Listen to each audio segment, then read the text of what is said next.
Barka da warhaka mai sauraro, sannunmu da ƙara saduwa a cikin wannan tasha tamu mai albarka, inda a yau muke tafe muku da wannan faifan bidiyo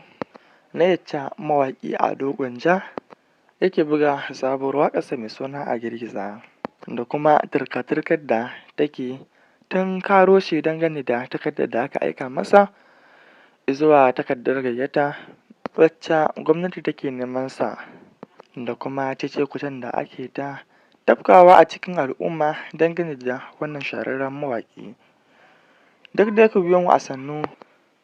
domin ji da ganin wannan babban rahoto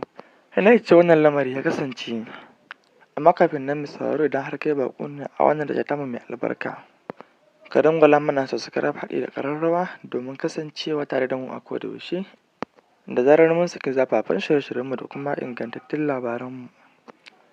Mawaƙi Ado Gwanja kamar yacce kowa ya sani a wannan lokaci maganganunsa ne haɗi da batutuwansa ke yawo a gari da social media da sauran kafafen sada zumunta daban-daban, wanda har ma aka ta yaɗa jita-jitan cewa wannan mawaƙi an kama shi ko kuma ana neman za a kama shi.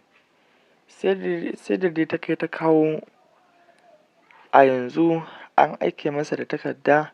zuwa goron gayyata domin tattaunawa da shi a ofishin hukumar da ta danganci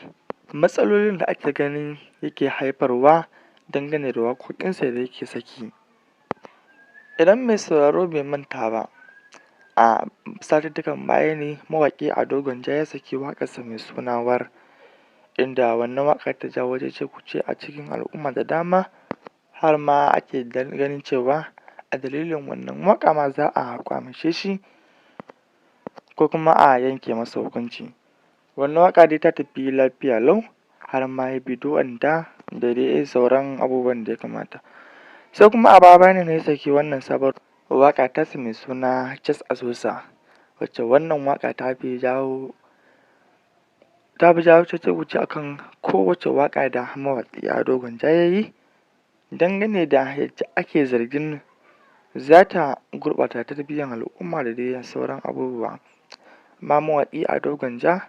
jawabin da ya fito ya yi a social media har ma da gidajen talabijin da rediyo na ganin cewa shi babu waƙoƙinsa.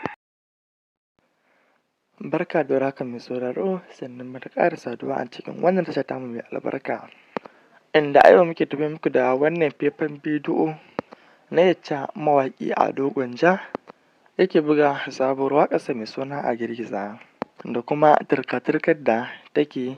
tunkaro shi dangane da takardar da aka aika masa